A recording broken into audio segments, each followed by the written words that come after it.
Taufik Susdanugroho.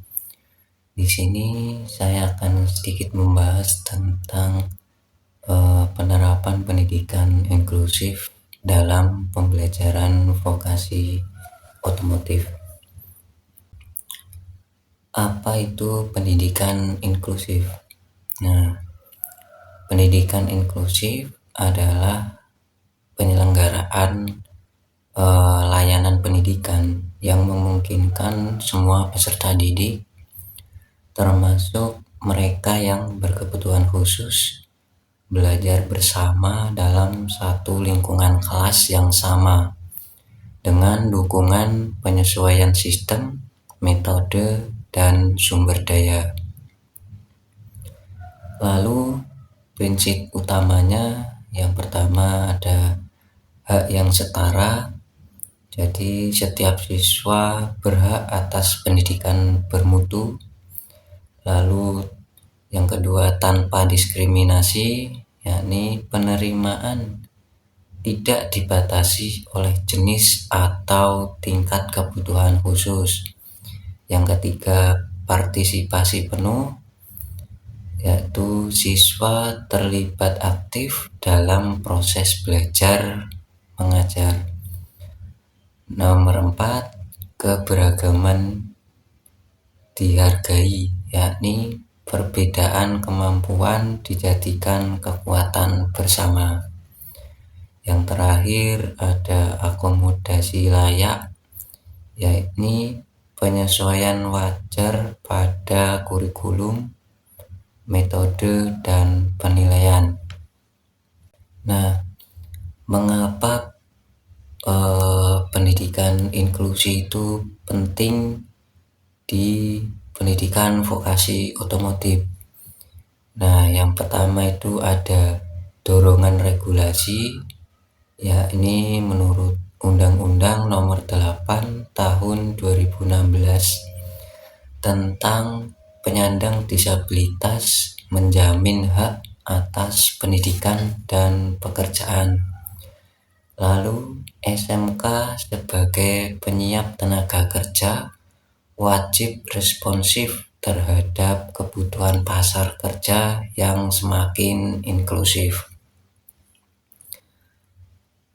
Yang kedua, adanya peluang real di industri atau peluang nyata, yakni perusahaan otomotif kini merekrut penyandang disabilitas untuk posisi teknis tertentu seperti tunarungu, itu bisa menjadi quality control visual dan perakitan komponen presisi. Lalu tunadaksa ringan itu bisa menjadi operator alat diagnosis digital. Dan ada efisiensi dan keadilan sistem. Nah, mengintegrasikan siswa berkebutuhan khusus di kelas reguler, menghindari segregasi dan memperkuat nilai sosial di kalangan siswa.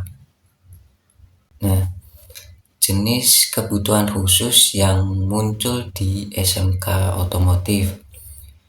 Jenis kebutuhan untuk tunarungu atau wicara itu karakteristiknya mengandalkan penglihatan dan gerak, kuat dalam konsentrasi visual. Lalu kompetensi di otomotifnya inspeksi komponen, perakitan, pemeriksaan kebocoran, dan penggunaan alat ukur digital. Lalu untuk disleksia atau ADHD, karakteristiknya kesulitan membaca cepat, jadi sulit ketika membaca secara cepat atau fokus lama atau tidak bisa fokus yang dengan waktu yang begitu lama. tetapi sering kreatif dan kinestetiknya itu tinggi. Potensinya, kompetensi di otomotif itu bisa dengan servis mesin, modifikasi ringan, penggunaan perangkat lunak diagnosis, lalu kerja tim di bengkel. Tantangan dalam praktek bengkel otomotif. Nah, dari aspek pembelajaran itu ada keselamatan kerja. Nah, siswa dengan gangguan kognitif atau komunikasi kesulitan memahami instruksi lisan darurat seperti kebakaran atau tumpahan oli. Lalu pada aspek penggunaan peralatan, nah, alat berat atau mekanis sulit dioperasikan tunadaksa. Lalu alat digital seperti alat scanner itu kompleks bagi tunanetra atau disleksia. Pada aspek komunikasi instruksi, tantangannya itu instruksi lisan tidak efektif untuk tunarungu, dan instruksi teks panjang itu kurang efektif untuk disleksia. Nah, pada aspek penilaian praktek itu ada tantangannya, asesmen berbasis kecepatan dan ketepatan waktu tidak adil bagi siswa dengan proses berpikir yang berbeda. Strategi inklusif untuk guru vokasi otomotif. Nah, pada konteks teori, strateginya bisa dengan menggunakan video dengan caption atau sign language. Nah, yang kedua ada modul dengan font yang ramah untuk disleksia. Yang ketiga ada infografis dan mind map untuk menggantikan teks yang panjang.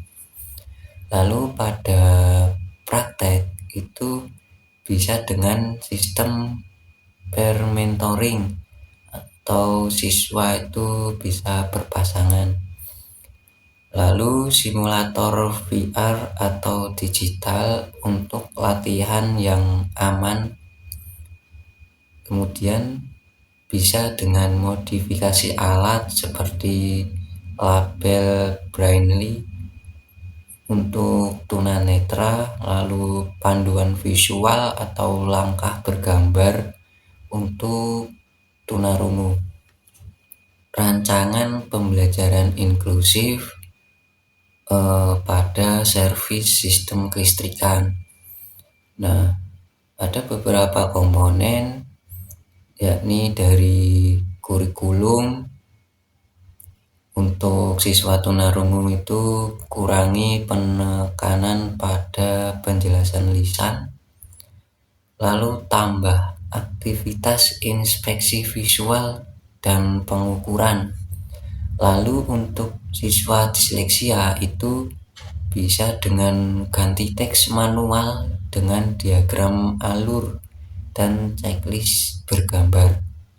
Nah, pada metode itu untuk siswa tunarungu bisa gunakan visual cue card, lalu isyarat tangan teknis dan video diam, dan ditambah dengan teks animasi.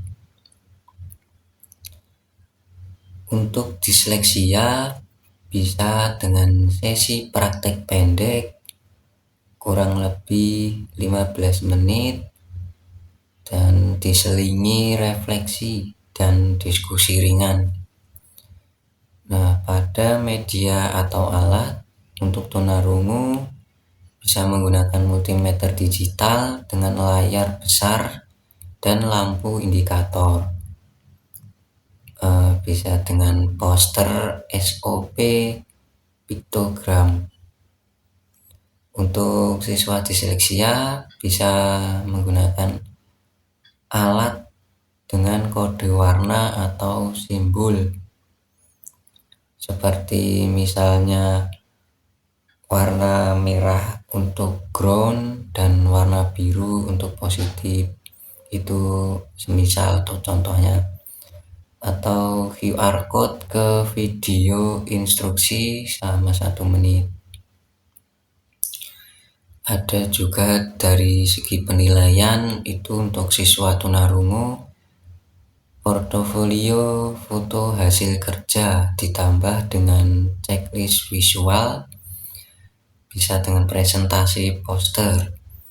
Itu untuk siswa disleksia bisa dengan penilaian proses tentang ketelitian maupun keselamatan. Nah, mungkin itu saja yang bisa saya sampaikan. Apabila ada kekurangan dalam menyampaikan materi, mohon dimaafkan. Terima kasih.